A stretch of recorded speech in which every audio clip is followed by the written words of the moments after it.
en que usted y que yo responda. Ahora voy a empezar a grabar. Ya, entonces, como les dije anteriormente, la respiración celular es exactamente igual en términos generales que la fotosíntesis, pero invertida. Entonces, esta ecuación que ustedes ven acá es la ecuación de la fotosíntesis, que hay que sabérsela, obviamente, porque me está diciendo que los reactantes de la fotosíntesis son los productos de la respiración celular. Y al revés, los productos de la fotosíntesis son los reactantes de la respiración celular. Por lo tanto, si ustedes se fijan, yo tengo una relación entre la fotosíntesis y la respiración celular, como dos procesos que se retroalimentan mutuamente. Y este proceso está ocurriendo, obviamente, en nuestro planeta, en nuestra biosfera. Ya, súper. Entonces, el CO2, les conté la última clase, es la fuente, ¿no es cierto?, de carbono oxidado, o de la fuente de carbono de baja energía potencial, o la fuente de carbono inorgánica, que permite, ¿no es cierto?, en el proceso de síntesis, anabólico de síntesis, de la fotosíntesis, la formación de moléculas orgánicas, como por ejemplo la glucosa.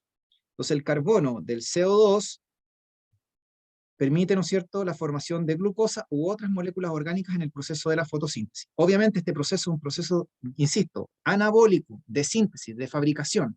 No es un proceso de degradación o de ruptura como sucedía en la respiración celular, sino que aquí mayoritariamente tengo un proceso de síntesis o un proceso anabólico, de formación, de construcción.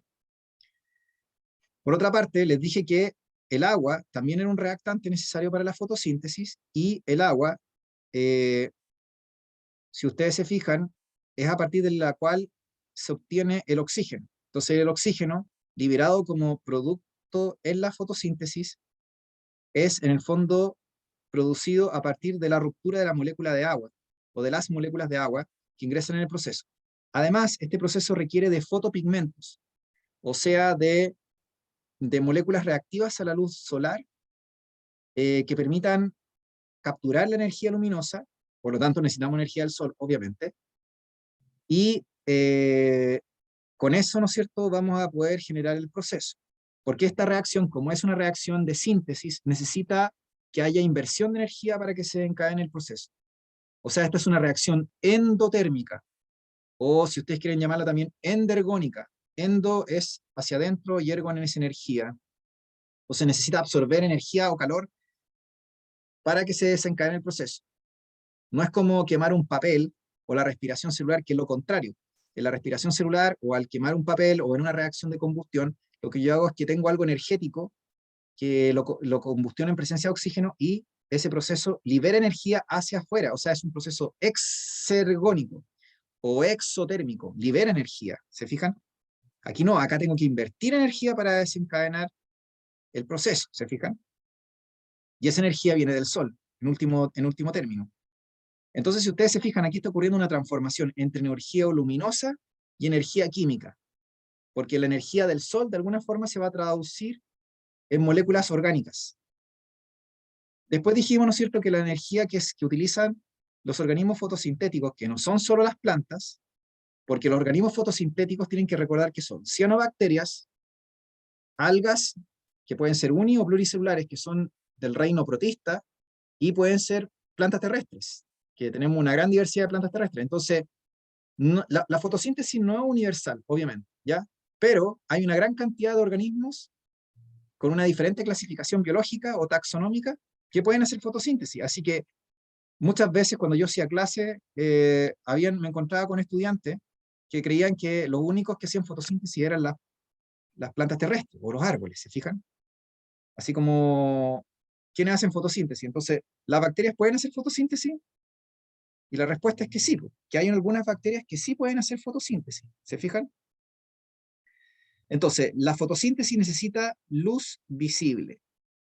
O sea que no es todo el espectro electromagnético, sino que corresponde a ciertas longitudes de onda de la luz visible del espectro electromagnético. Que dijimos que para el caso del pigmento más abundante de la Tierra o de la biosfera, que son las clorofilas, fundamentalmente eran longitudes de onda entre 400 y 450, que era como la luz que nosotros reconocemos con nuestros ojos como color azul o violeta azul, y entre 650 y 700, que es lo que nosotros vemos normalmente como con naranjo rojo. ¿Ya? Esas longitudes de onda de la luz visible es lo que se utiliza mayoritariamente en la fotosíntesis, sobre todo por estos fotopigmentos de la clorofila. ¿Ya? Entonces, como les contaba anteriormente, la clorofila, fíjense que es un pigmento, que es una molécula orgánica que tiene un átomo de magnesio. Entonces, esto nos dice que el magnesio, que es un metal representativo del grupo 2A, que tiene 2 electrones de valencia, el magnesio es un elemento que se hace importante para la fotosíntesis de las plantas terrestres o de las algas y de la mayoría de los organismos fotosintéticos de la Tierra. Entonces, si ustedes se fijan, esto significa que tiene que haber una concentración abundante en la corteza terrestre de este elemento, o también en los océanos, para que pueda producirse este tipo de pigmento. Porque si yo no lo tuviera en alta concentración, entonces yo no podría generar este fotopigmento, ¿se fijan? Entonces, uno podría llegar a preguntarse si hacer pigmentos fotosintéticos, en el fondo, bajo otras condiciones, podría ser tan simple o no. ¿Se fijan? Me refiero a otros planetas.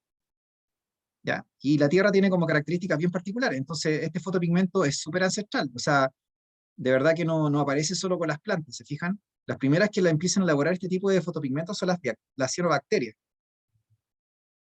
Bueno, hay muchos más fotopigmentos, pero como les dije, el que a nosotros nos interesaba fundamentalmente es el fotopigmento de las plantas verdes, que ya les dije que fundamentalmente es la clorofila A y B, que absorbe fundamentalmente longitudes de onda entre el azul violeta y el naranjo rojo, y el resto de las longitudes de onda las refleja.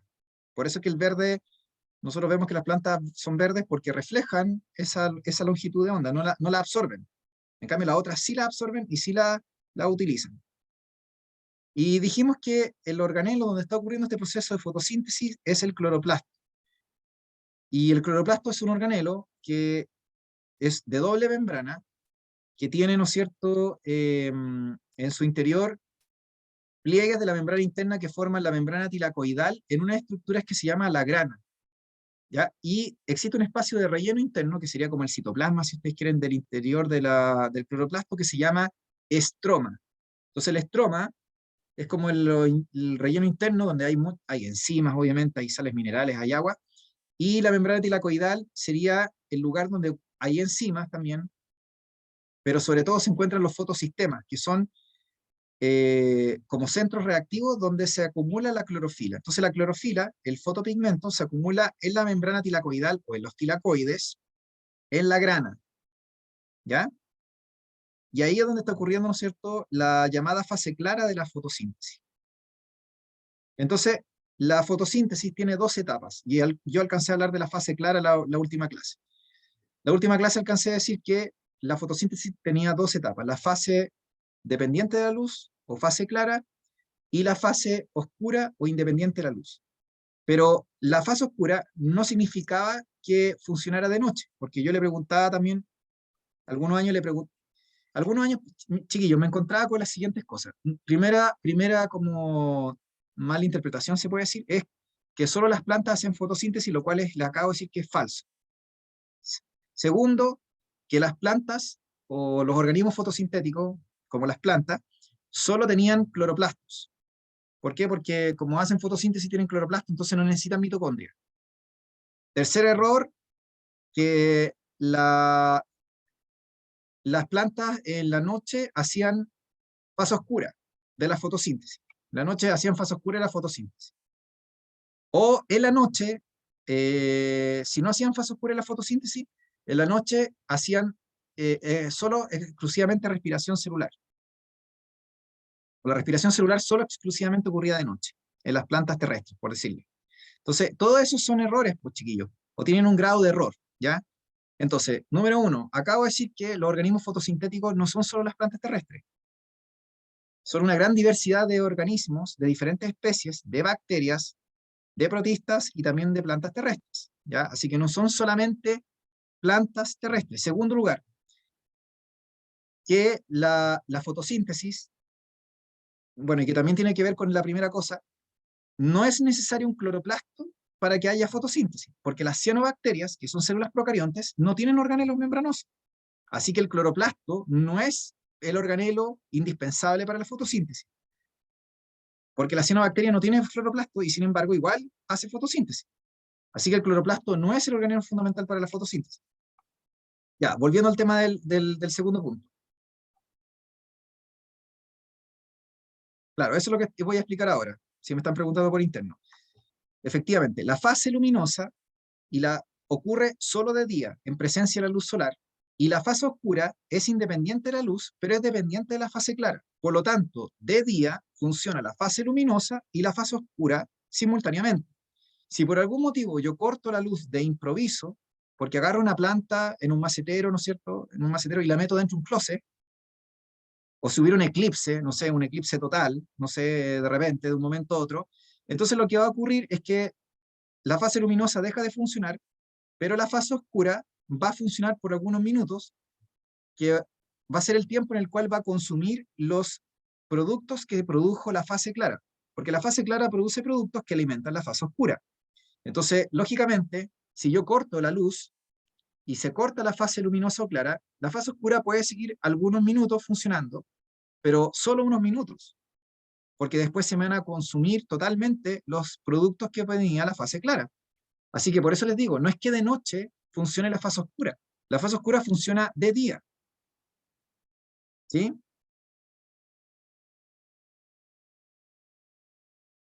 Entonces, como les decía, el estudiante creía que, como les dije, solamente las plantas hacían fotosíntesis, en segundo lugar, que la fase oscura funcionaba de noche, y le acabo de decir que eso no es correcto. A lo más, si usted quiere, que después de que yo quite la luz a una planta o a un organismo fotosintético, puede ocurrir la fase oscura unos minutos después de que se me fue la luz, pero eso es mientras se consumen los productos que produjo la fase clara, porque después de eso se corta. Entonces, en la noche no hay fase oscura. No hay fase oscura si es que no hay luz. Entonces la fase luminosa y la fase oscura ocurren simultáneamente de día, o en presencia de la luz, por lo que le estoy comentando, porque la fase luminosa alimenta a la oscura. ¿Ya? Después le estaba diciendo que el otro error que había era el pensar que, lo dije antes, ya, pero que en el fondo la planta solo tenía cloroplastos. Las plantas o los organismos fotosintéticos eucariontes tienen cloroplastos y mitocondrias. En primer lugar, quiero que entiendan que la respiración celular es universal. Por lo tanto, no me importa cuál sea la clasificación taxonómica del organismo o la clasificación biológica del organismo, porque yo sé que todos los organismos terrestres hacen respiración celular, ya sea aeróbica o anaeróbica, en presencia de oxígeno o sin oxígeno. Pero la respiración celular es universal, ¿ya? La respiración celular es universal, a diferencia de la fotosíntesis, que no es universal, ¿ya? Por lo tanto, todo organismo fotosintético, no me importa si una cianobacteria, un protista o una planta terrestre, de cualquier especie que sea, todos hacen respiración celular y lo hacen durante todo el día y toda la noche.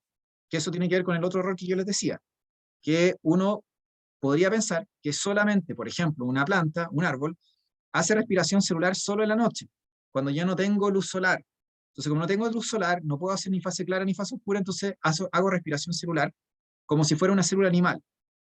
Pero resulta de que la respiración celular siempre está funcionando 24/7 durante los 365 días del año. Entonces, esto es válido para cualquier organismo chiquillo. No me importa si es autótrofo o heterótrofo, si es, como les dije, fotosintético o no. La respiración celular está funcionando siempre, porque la respiración celular es lo que me permite la oxidación de las moléculas orgánicas, la oxidación, ¿no es cierto?, de los nutrientes, endógenamente producidos o internamente producidos o capturados desde afuera, como sea, para la formación de ATP. ¿Se entiende? Y el ATP es la molécula energética indispensable para el funcionamiento de las células, que es una molécula de carácter universal también. ¿Ya? Entonces, ¿dónde se forma el ATP en las células? ¿O producto de qué proceso? Usted me dice, profe, de la fotosíntesis. No, de la fotosíntesis no. Producto de la respiración celular. ¿Se entiende? Que en las células eucariontes, animales, hongos, protistas o plantas, ocurre en la mitocondria. En el caso de las bacterias, dependiendo si es anaeróbica o aeróbica, ocurre en unos pliegues especiales de su membrana celular, por unas enzimas que hay ahí. ¿Ya? ¿Está claro eso, chiquillos? ¿Chiquillas?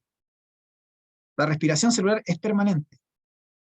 Y los fotosintéticos hacen permanentemente respiración celular. Lo que pasa es que ellos, además de la respiración celular, durante el día tienen fotosíntesis. Esa es la gran diferencia respecto de nosotros, o de una célula animal, ¿se fijan? O de una célula de hongo.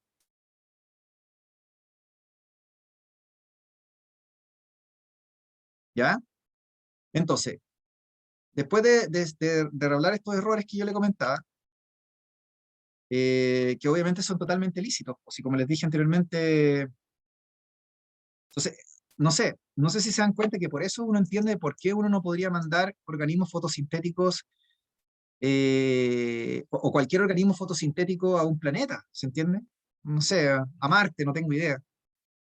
Porque son, sobre todo si hace respiración celular aeróbica, si es aeróbico, es dependiente de oxígeno.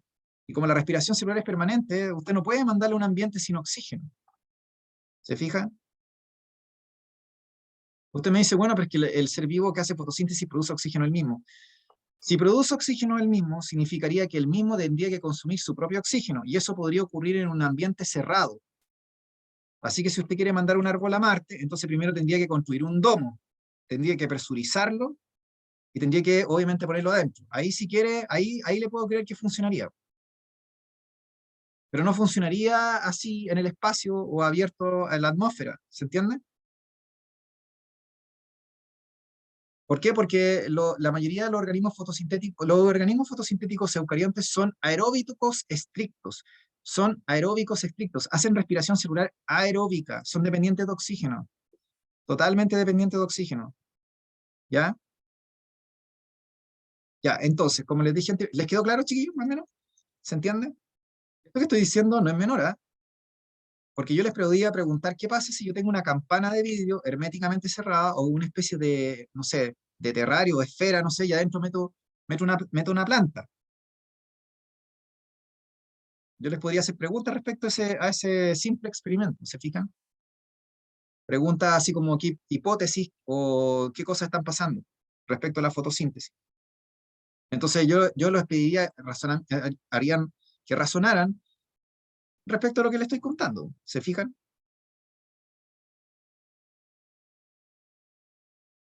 No necesariamente se moriría, porque si está herméticamente cerrado, ¿ya? Y yo tengo que la producción de oxígeno resulta ser suficiente para, ¿no es cierto?, el consumo o la respiración celular que ella tiene, porque de hecho, por ejemplo, a- esto tiene que ver con el ciclo del carbono, con el reciclaje de la materia y también de la energía, porque si yo tengo un sistema cerrado donde yo meto por ejemplo, supóngase que tengo como una especie de acuario y meto algas y sello el sistema y le aplico luz solar, ¿no es cierto?, durante el día y en la noche lo dejo de noche, ¿no es cierto?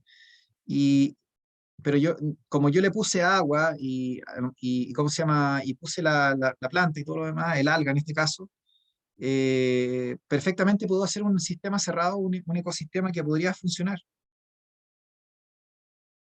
¿Se fijan? Incluso le podría poner animalitos y cosas y le podría poner caracoles, depende, ¿ya? Ustedes pueden buscar en internet, pero hay no me acuerdo cómo se llama el youtuber, que hace como microecosistemas.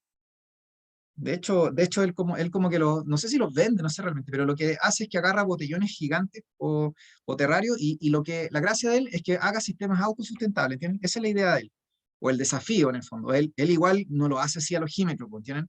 Él lo hace con un conocimiento biológico. Entonces, mete organismos fotosintéticos, mete organismos heterótrofos, consumidores acuáticos, algunos herbívoros, algunos que otro carnívoro, y trata de que sus sistemas funcionen, no que colapsen, ¿entiendes? Entonces, claro, tiene que haber una determinada cantidad de agua, le pone luz, eh, productores primarios, ¿no es cierto?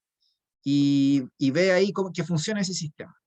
Parece que el que más le había durado eran como 15 años, si no me equivoco, o tenía uno que le había durado 30 años y que era autosustentable. En fin, no me acuerdo, ya, pero eso lo pueden buscar ustedes en internet, ya. En fin, entonces, como les quiero decir en el fondo, una vez salió una pregunta prueba de EMRE antigua, donde colocaban como 4 recipientes. En un recipiente colocaban, herméticamente cerrado, obviamente expuesta a la luz del sol, colocaban una alga lleno de agua, o sea, estaba todo con agua, lleno de agua con un alga en su interior.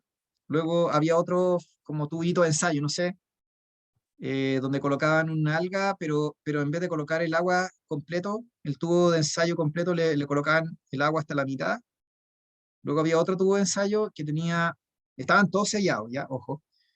Había uno que tenía el alga con el agua hasta arriba, pero tenía un caracol, o sea, un animal acuático. Y luego había otro tubo de ensayo que tenía el alga y creo que le habían puesto un celofán o le habían puesto como una bolsa para tapar el sol. O sea, la luz de la lámpara o el sol, no sé. Entonces les preguntaban en cuál de los tubos había mayor producción de oxígeno, o en cuál de los tubos había mayor concentración de oxígeno después de un tiempo. Entonces, esto que yo le estoy preguntando fue pregunta de EMRE, real. ¿Se entiende? O sea que perfectamente ustedes les podían hacer esa clase de preguntas, que no es una pregunta como, hábleme de la fase clara ni nada, es como una pregunta de razonamiento, chiquillos, una pregunta de razonamiento para ver si están entendiendo lo de la fotosíntesis. Entonces usted me dice, ¿el caracol consume oxígeno, profe? Claro que sí, pues si el caracol hace respiración celular. Entonces yo podría suponer que si tengo un lugar que tengo un alga y tengo animales, los animales están chupando oxígeno, entonces la producción de oxígeno se va a ver modificada, pues. Va a haber menor cantidad de oxígeno, porque tengo un consumidor de oxígeno. O sea, la respiración celular es mayor que la producción. ¿Se fijan? No sé si entendieron la pregunta, chiquillos, que les dije, o se imaginaron lo que estaba diciendo. 4 tubos de ensayo, dije yo. Y le acabo de decir que esta fue una pregunta oficial. No estoy inventándolo yo, ni se me ocurrió ahora. Le estoy diciendo que esta fue una pregunta oficial que salió el año 2014 y que le estoy diciendo que era así. 4 tubos de ensayo, todos tenían corcho, o sea que estaban herméticamente cerrados. Y todos tenían un alga, que era exactamente la misma y de la misma forma. Una tenía el alga completamente sumergida en el agua, ya les dije que todas tenían un tapón. Otra tenía el alga hasta la mitad, otra tenía el alga hasta arriba con el agua, pero tenía un caracol. Y un caracol. Y otra tenía el tubo, no me acuerdo si estaba tapado, o tenía un papel celofán, no sé. Algo que obstruía parcialmente la luz del sol. Y le preguntaban en cuál de los tubos había mayor producción de oxígeno, por unidad de tiempo. Ya, perfecto. Ya, entonces como les dije anteriormente, chiquillos, entonces la fase luminosa, si ustedes se fijan, es la primera etapa de la fotosíntesis, en donde lo que ocurre es, eh, mm, lo que ocurre es la fotólisis del agua, vale decir, el proceso de la ruptura de la molécula del agua con la liberación de oxígeno, ¿no es cierto?, o la producción de oxígeno, y este proceso ocurre en el estroma, o sea, en la tilacoide, perdón, en la membrana tilacoidal.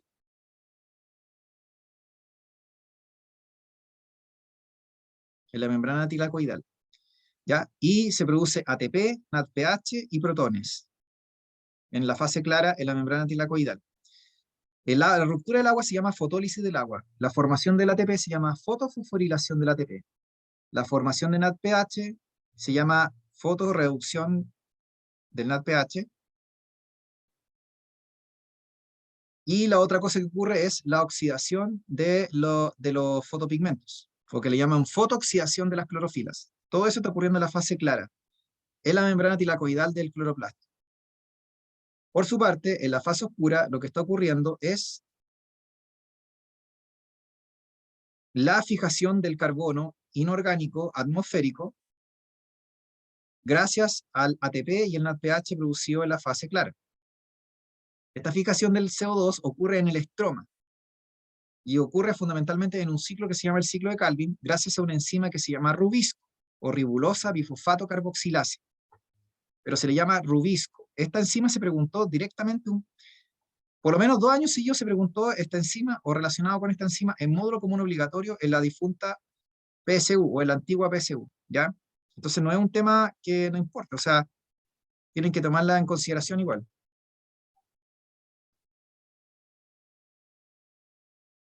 Ya, lo último que les dije es que no importaban los detalles de lo que estaba pasando en la fase clara, porque eso no es ni para común ni para mención. Lo que importaba es entender que la energía luminosa lo que hacía era estimular a los centros fotorreactivos de clorofila de los fotosistemas 1 y 2, para que los electrones, ¿no es cierto?, que salían expulsados de las moléculas de clorofila sean utilizados para formar ATP y finalmente NADPH, que son moléculas energéticas que se van a utilizar en la fase oscura. Y los electrones que salían de estos fotosistemas finalmente iban a ser recargados por la molécula del agua, porque la molécula del agua no se rompía solamente para producir protones, sino que se utilizaba también para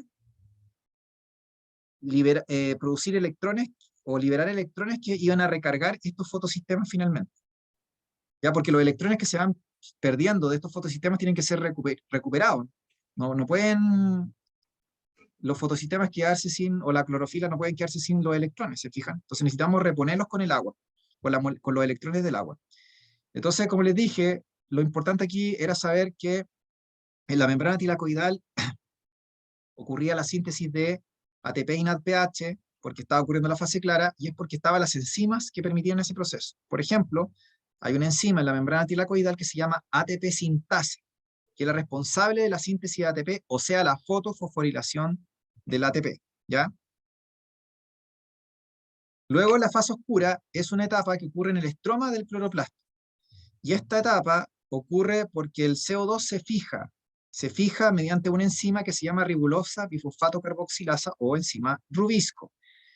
Y aquí lo que ocurre es que a partir de 6 moléculas de CO2 se forma 2 moléculas de aldehído fosfoglicérico o gliceraldehído 3-fosfato. Esa molécula es la que permite formar la glucosa o las otras moléculas orgánicas que existen en las células vegetales. Y para formar esta molécula fue necesario consumir ATP y NADPH. Entonces, por cada 3 moléculas de CO2 que entran y que procesa la enzima de Rubisco, se produce una de estas moléculas que les digo que se llama gliceraldehído 3-fosfato. Esta molécula, cuando se junta con otra, forma finalmente la glucosa, que es una molécula de 6 átomos de carbono. ¿Ya? Entonces, ¿por qué normalmente uno dice que la fotosíntesis produce glucosa? La respuesta es porque la molécula más fácil de producir, o de la forma más sencilla, la más directa de producir a partir de esta molécula, que se llama gliceraldehído 3-fosfato, es la glucosa. Pero, insisto, no es solo la glucosa lo que se puede formar. Yo a partir de esta molécula puedo formar montones de otras sustancias, aminoácidos, como les dije, ácidos grasos, solo que necesito las enzimas necesarias para hacer ese proceso. Pero las plantas lo tienen. ¿Ya? ¿Se entiende? Esa era la que necesita sacar la imagen. Ya, entonces, como les decía anteriormente, lo importante, chiquillos, es que entiendan que la fase oscura, lo más importante es saber que la rubisco es la enzima central de la fase oscura que ocurre en el estroma del cloroplasto, y aquí básicamente formamos una molécula que se llama gliceraldehído 3-fosfato, que tiene 3 átomos de carbono, que es la que se va a utilizar para la síntesis de glucosa o de cualquier otra molécula orgánica. Pero como les dije anteriormente, la razón por la cual uno dice que la glucosa es el principal producto de la fotosíntesis es porque es más fácil producir glucosa a partir de esta molécula que otras moléculas, o que otras moléculas orgánicas, o que aminoácidos, o que ácido graso, o lo que a ustedes se les ocurra. Es más fácil poder producirla de manera más directa. ¿Ya? Entonces, detalles de esto no se les va a preguntar, porque no es ni siquiera en mención, se fijan así como las etapas del proceso, no sé, o el nombre específico de este intermediario, eso no se les va a preguntar, ¿se fijan? Pero sí se les va a preguntar por la enzima, ¿ya? Sí se les va a preguntar si se consume ATP y NADPH, o si se consume todo el ATP y el NADPH producido en la fase clara, porque si ustedes se fijan, alguien podría pensar, ah, chuta, el ATP, que a lo mejor me sobra ATP de la fase clara, y eso lo puedo usar en otra cosa. Pero aquí no, pues acá la idea es que todo el ATP que se usó, o sea, que se produjo en la fase clara o luminosa, se consume en la fase oscura. No queda ATP disponible para hacer otros procesos. Se consume totalmente la síntesis de glucosa u otras moléculas orgánicas. Y si ustedes se fijan, este proceso es dependiente del CO2, así que si por algún motivo restringo el CO2, obviamente que va a afectarse este proceso.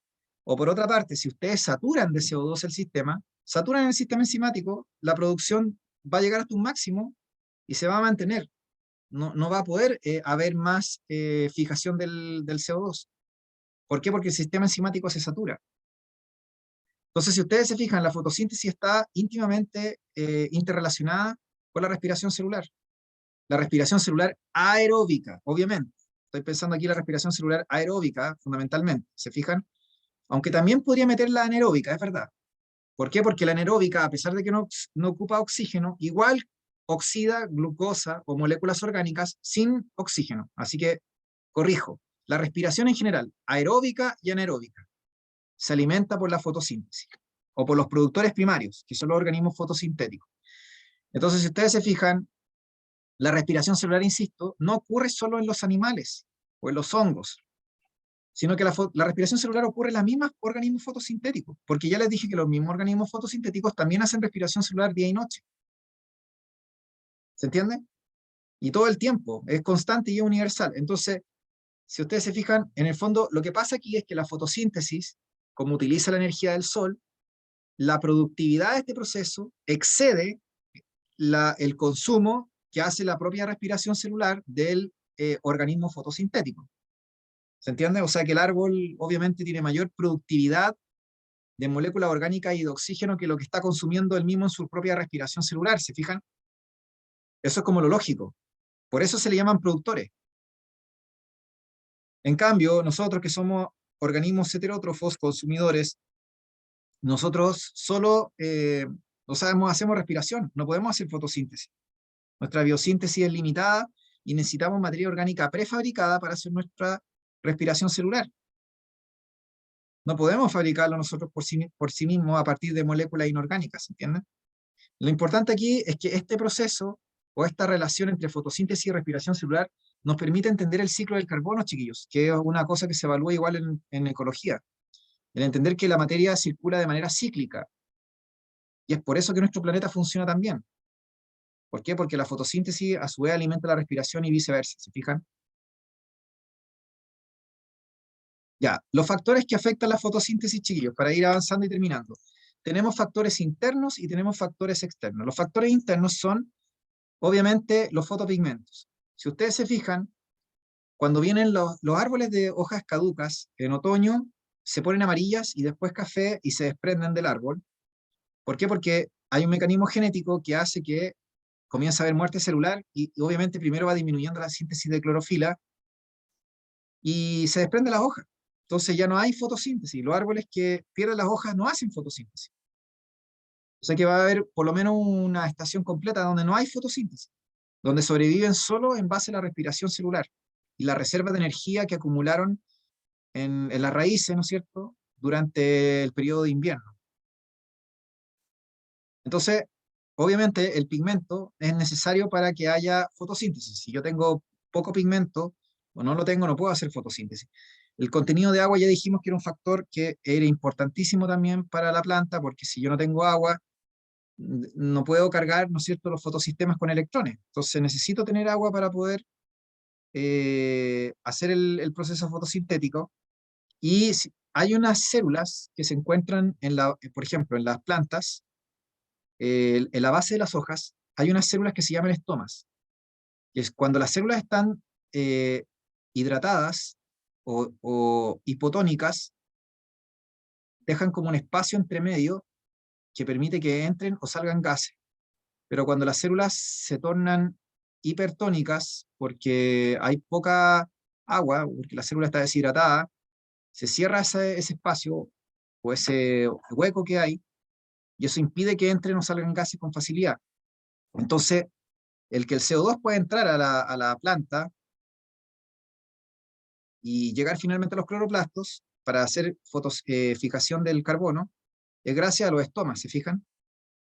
Y lo mismo que para que el oxígeno salga de la célula, perdón, de la planta. Es como un sistema de respiración. Así como nosotros tenemos pulmones, lo mismo pasa con las plantas, solamente de una forma más sencilla, si ustedes quieren decirlo de alguna manera.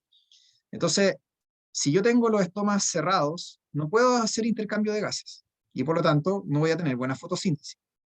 Entonces, cuando yo tengo una planta sin agua o que está deshidratada, comprenderán que los estomas están cerrados. Así que obviamente no puedo tener una buena fotosíntesis.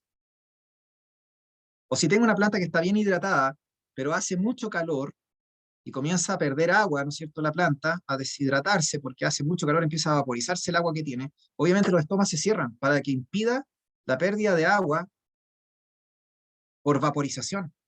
Entonces la planta se protege de perder agua por cerrando estos poros, estas válvulas de ventilación. Entonces esos son factores internos que regulan la fotosíntesis. Los factores externos son la temperatura, porque ya hablamos de la desnaturalización de las enzimas. Si ustedes tienen una temperatura muy alta, obviamente se desarman, se pierde la forma, la estructura, y eso hace que la enzima funcione mal. Pierde la forma, y por ende la función biológica. Entonces cada planta está adaptada a un clima, y las enzimas que tienen, obviamente, también. Entonces hay plantas de zonas tropicales, hay plantas adaptadas al desierto, por ejemplo, otras plantas que son más bien de climas más polares, no sé. Entonces están adaptadas a una temperatura y sus enzimas funcionan en cierto rango. Entonces por eso yo no podría llevar una planta de, no sé, pues de Punta Arenas, no sé, una planta de clima muy frío a, no sé, a un lugar tropical o a Santiago, por así decirlo, porque la planta me va a durar un tiempo y después se va a morir, por el hecho de que sus enzimas no van a funcionar bien, se van a denaturalizar. Si yo tengo exceso de temperatura, si yo tengo muy poca temperatura o tengo mucha, obviamente las enzimas funcionan mal y se desnaturalizan. Si yo tengo mucha luminosidad, también es malo. Entonces, claro, la luminosidad es buena hasta cierto punto, luego llega hasta un máximo y después cae, porque a mayor luminosidad, mayor energía por unidad de tiempo, normalmente hay más temperatura.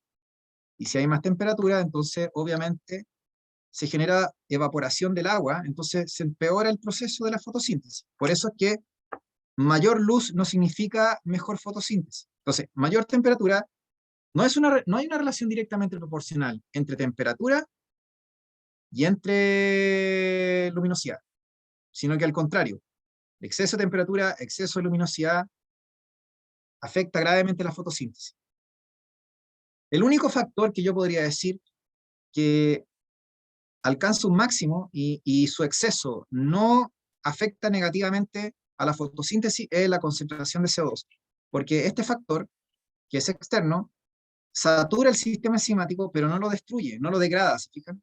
No desneutraliza la enzima, sino que la satura nomás. Entonces, a medida que usted aumenta el CO2, o mejora la fotosíntesis, llega hasta un máximo y luego hasta que se satura el sistema enzimático, pero no hay una disminución después de cierto nivel, ¿se fijan? Entonces este factor sería un factor que afecta positivamente hasta cierto nivel y no tendría el problema de que si tengo mucho exceso, entonces lo afecta negativamente el proceso. De hecho, yo les podría decir lo contrario, chiquillos. Yo les podría decir, chiquillos y chiquillas, que al final un exceso de oxígeno podría inhibir la fotosíntesis. Fíjense lo que estoy diciendo. Yo le estoy diciendo que si yo tengo exceso de CO2, incluso por sobre la saturación del sistema enzimático, eso no me afecta negativamente la fotosíntesis. Me la hace funcionar bien. O sea, o al menos no me la mantiene bien, a eso me refiero. No la afecta negativamente, llega hasta un máximo. Pero si yo tengo una concentración de oxígeno muy alta, eso sí afecta negativamente la fotosíntesis. ¿Sabían eso? El exceso de oxígeno sí hace un feedback negativo sobre la fotosíntesis. No está acá en la diapositiva de forma implícita, pero se los puedo decir de todas maneras, para que entiendan que un exceso de oxígeno sí afecta negativamente la fotosíntesis.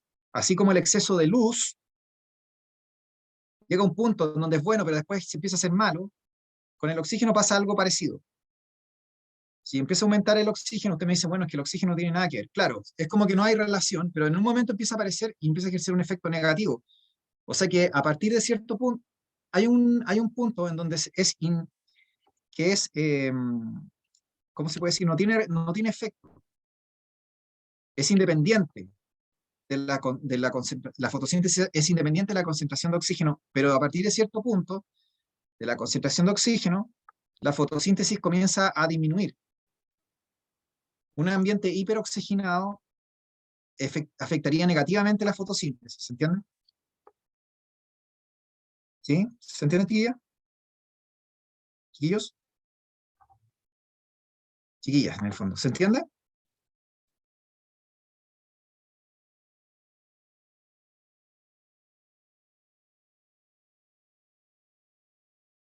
Las plantas y las contaminaciones, es que el CO2 no es un factor negativo para las plantas, es un factor positivo. E incluso si usted tuviera un invernadero y tuviera una alta concentración de CO2, como ocurre en los invernaderos, que incluso es mucho mayor que la que hay en la atmósfera, eso es algo positivo para la planta, porque ya le dije que se alcanza un máximo de tasa fotosintética. No hay un efecto de relación inversamente proporcional. Lo malo es que usted tenga mucho calor o mucha luminosidad. ¿Se fijan? Y ahora, si yo tengo también un ambiente hiperoxigenado, también eso afecta negativamente a las plantas, porque el oxígeno es reactivo. El oxígeno no es un gas positivo, chiquillas, en exceso. En alta concentración es un gas altamente tóxico. Además que es súper reactivo, es súper combustible. Hubo una época en la Tierra donde la concentración de oxígeno era cercana al 30%, si no más. Y en esa época era sumamente fácil que hubieran incendios.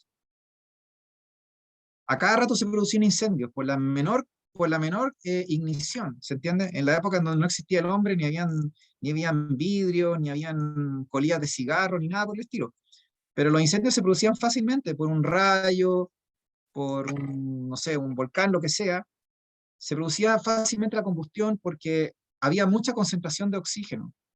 Y eso hacía que la ignición espontánea de los incendios fuera mucho más alta.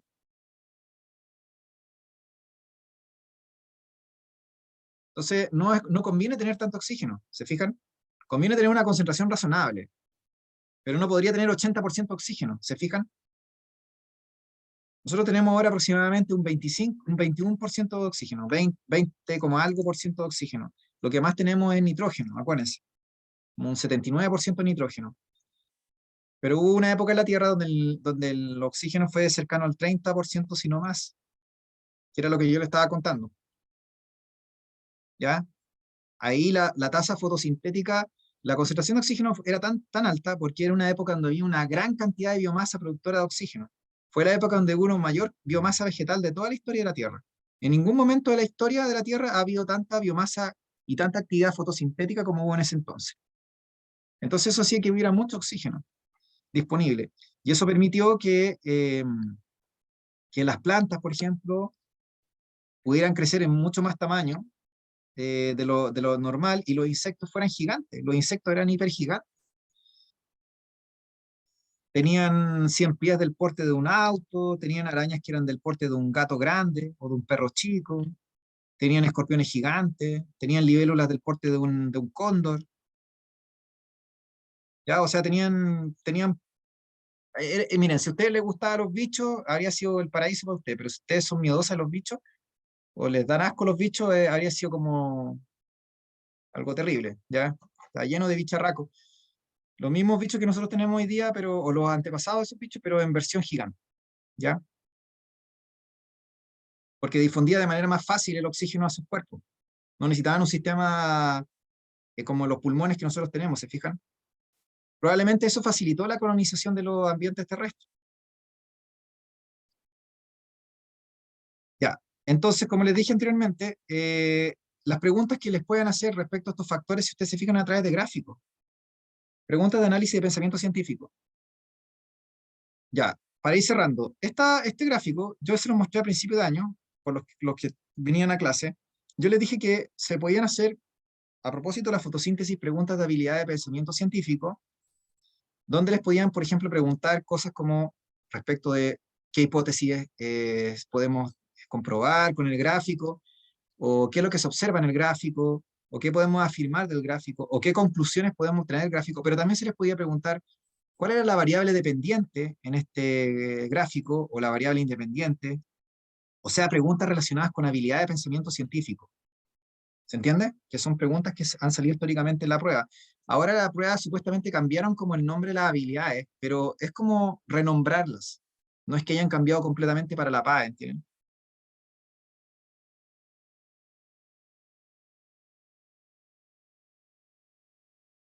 Ya, entonces la variable dependiente es aquella que no es controlada por el investigador. corresponde, ¿no es cierto?, al eje de la psi, siempre, la variable dependiente. Y la independiente es la que sí puede ser modificada o manipulada por el investigador. La independiente, porque el fenómeno es independiente del fenómeno, ¿se fijan? Yo estoy estudiando la fotosíntesis. La fotosíntesis, ¿no es cierto?, es la que va a cambiar en relación a alguna variable, pero no la independiente en relación a la fotosíntesis, porque la temperatura, o la luminosidad, o la concentración de CO2 no tienen nada que ver con la fotosíntesis. Ellas por sí solas no tienen relación, ¿se fijan? Pero la fotosíntesis sí está en relación con esos factores, porque sí cambia en relación a la luz, en relación a la temperatura, en relación a la concentración de CO2. Porque en este gráfico se muestra un gráfico donde tengo baja luminosidad y alta luminosidad. Entonces usted me dice, bueno, ¿la variable independiente de la temperatura? Sí, es la temperatura y la luminosidad. Son dos variables independientes que se están mostrando simultáneamente en este gráfico. Solo que la variable independiente de la luminosidad no me la están dando graduada en distintos valores, me la dan en dos rangos, alta y baja. Pero de todas maneras igual es una variable independiente. Acá hay dos variables independientes en este gráfico. Temperatura y luminosidad, vuelvo a repetir. Solo que la temperatura va cambiando de manera gradual y progresiva, mientras que la luminosidad me la dan en dos valores nomás, alta o baja. La baja, si ustedes se fijan, como que se mantiene relativamente independiente de la temperatura. Obviamente tiene sentido, si la luminosidad es muy baja, como que obviamente la fotosíntesis va a ser pésima. Independiente si tenía más o menos temperatura, va a funcionar pésima la fotosíntesis, porque no tengo luz. En cambio, si yo tengo una buena luminosidad, obviamente yo debería esperar que la fotosíntesis funcione bien, siempre y cuando tenga una temperatura que sea la adecuada para que el proceso pueda funcionar mejor. Pero si yo sigo aumentando la temperatura, obviamente va a fallar, porque ya dijimos que las enzimas se denaturalizan. ¿Sí? Ya, chiquillas, entonces, eso sería